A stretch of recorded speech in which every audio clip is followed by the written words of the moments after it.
warahmatullahi wabarakatuh. Syekh Abdul Ra'ub Singkal. Abdul Ra'ub lahir di Aceh tahun 1024 Hijriah atau 1615 Masehi. Nama aslinya adalah Aminuddin Abdul Ra'ub bin Ali Al-Jawi Al-Pansuri Asingkili. Ia lahir di sebuah kota kecil di pantai barat Pulau Sumatera. Ayahnya berasal dari keluarga ulama. Ayahnya Syekh Ali Pansuri adalah seorang Arab yang mengawini seorang wanita setempat dari Pansuri yang berada di daerah Barus dan bertempat tinggal di Singkal. Silsilah dan riwayat hidup Syekh Abdul Ra'ub Singkal bahwa ia adalah anak Syekh Ali Pansuri. Abdul Ra'ub lahir pada tahun 1592 sebagai anak pertama daripada Syekh Ali Pansuri. Abdul Ra'ub lahir sesudah 3 tahun Sultan Said Al-Mukamil menaiki tahta. Sahabat Syekh Abdul Ra'ub berangkat ke Timur Tengah untuk belajar agama. Ia cukup lama belajar di Arab, yaitu selama 19 tahun. Ia mengunjungi pusat-pusat pendidikan dan pengajaran Islam di sepanjang perjalanan haji antara Yaman dan Mekah.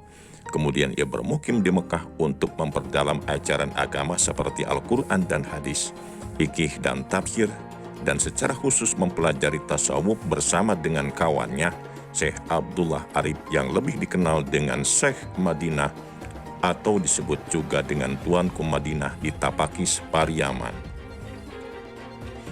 Sahabat sekalian, kemudian ia belajar tarikat kepada Syekh Ahmad Kusasi sekitar tahun 1583 sampai 1661. Dan Syekh Ibrahim Qurani bahwa beliau adalah sebagai pengganti daripada Syekh Kusasi. Abdul Ra'ub menceritakan tentang riwayat hidupnya dan guru-gurunya di akhir bukunya yaitu Umdatul Muhtajin. Dijelaskan pula bahwa dia sangat memuji gurunya yaitu Syekh Ahmad Kusasi sebagai pembimbing spiritual dan guru di jalan Allah.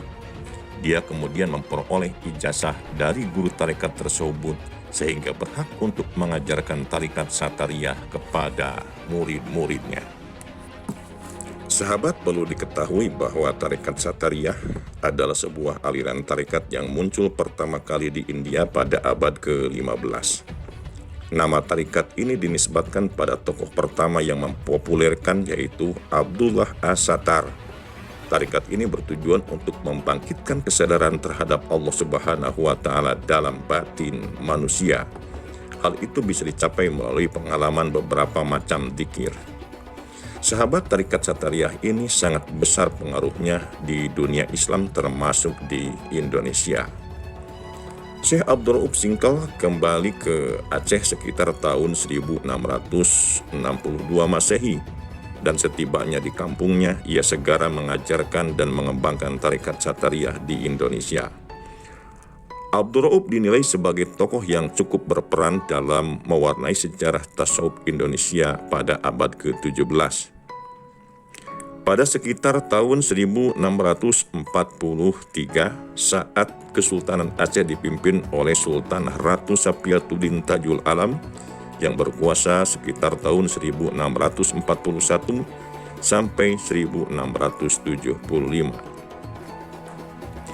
Karena kedudukannya itu, ia sering disebut dengan Syekh Kuala Aceh saat menjadi mufti tersebut.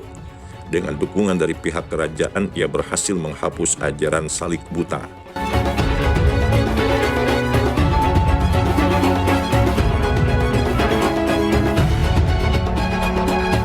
Beliau adalah ulama besar dan tokoh tasawuf dari Aceh yang pertama kali mengembangkan paham tarikat Satariyah di Indonesia. Banyak sekali murid-muridnya tidak hanya dari Aceh melainkan dari berbagai daerah di tanah air.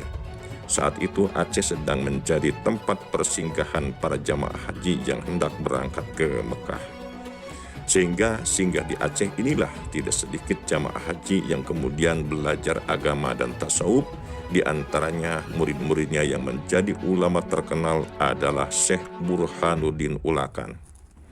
Sahabat sekalian, ajarannya juga berkembang ke Pulau Jawa.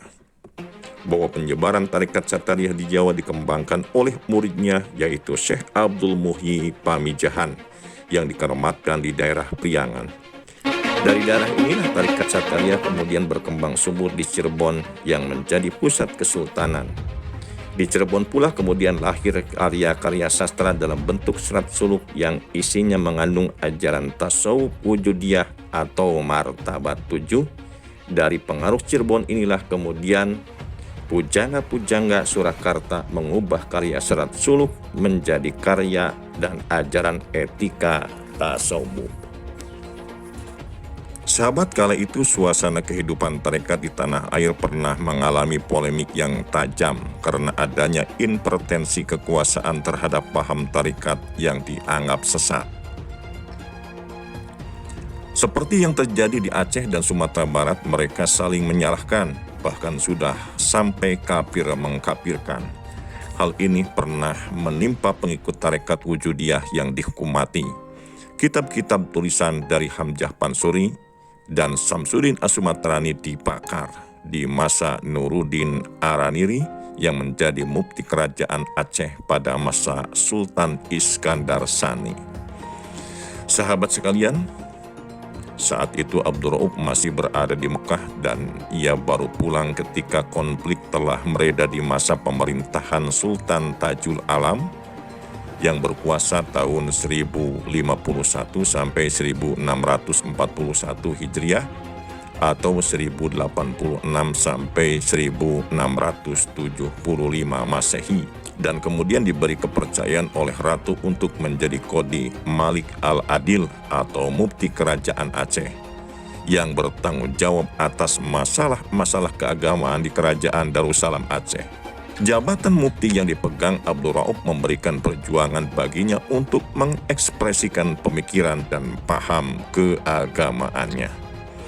Sahabat sekalian, peluang menyampaikan pikiran-pikiran itu ia mulai dari tulisan, antara lain kitabnya yang dikenal luas sampai sekarang, yaitu kitab mulai dari fikih sampai tasawuf seperti yang akan kita lihat nanti. Sahabat, perlu diketahui bahwa kewibawaan Abdul Rauf sebagai mufti juga menjadi modal baginya untuk meredam konflik paham keagamaan antara paham wujudiyah dengan suhudiyah.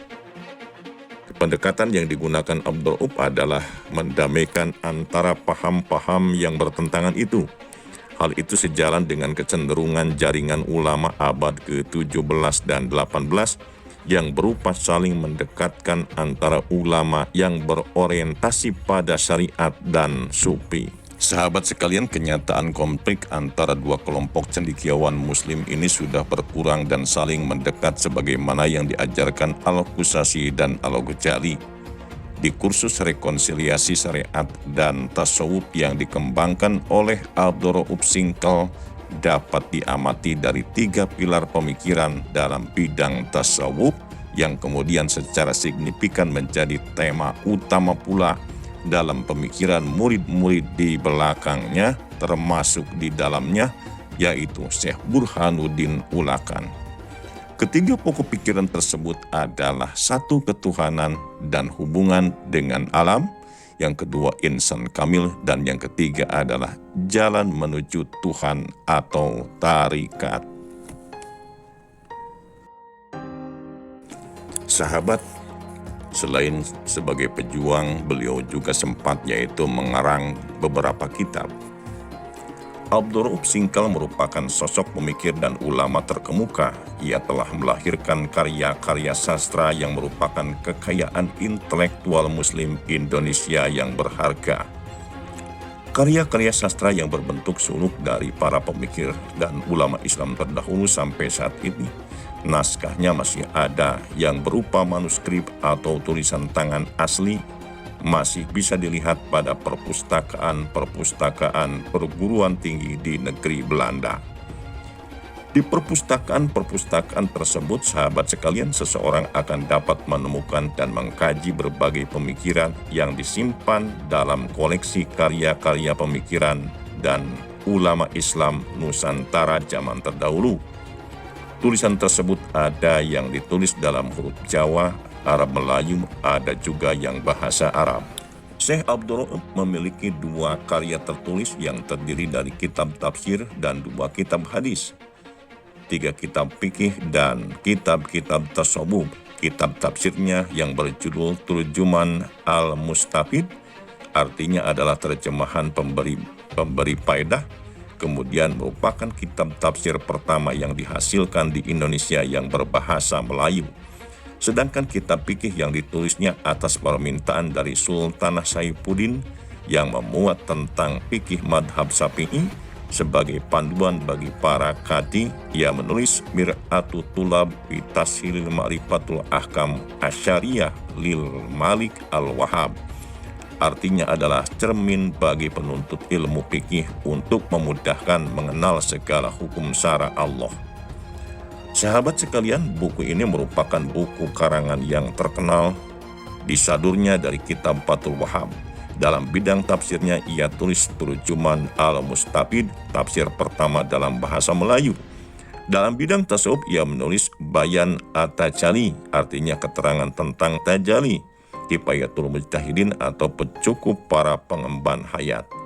Daqaiq al-Huruf artinya adalah detil-detil huruf, dan Umdah al-Mujtajin artinya tiang orang-orang yang memerlukan. Buku terakhir ini merupakan karya Abdur Rauf yang terpenting. Buku ini terjadi dari 7 bab yang memuat tentang zikir, sifat-sifat Allah dan Rasulnya, dan asal-usul ajaran mistik dalam Islam. 3 kitab terakhir menjadi rujukan utama dalam kajian tarekat Satariyah yang disadur oleh Syekh Burhanuddin Ulakan, kemudian diwariskan secara turun-temurun sampai sekarang yang masih dalam bentuk manuskrip. Sahabat sekalian, jasa-jasa daripada ulama-ulama Indonesia yang telah mengembangkan ajaran Islam, juga tasawufnya, juga dzikirnya yang dikembangkan melalui tarekat.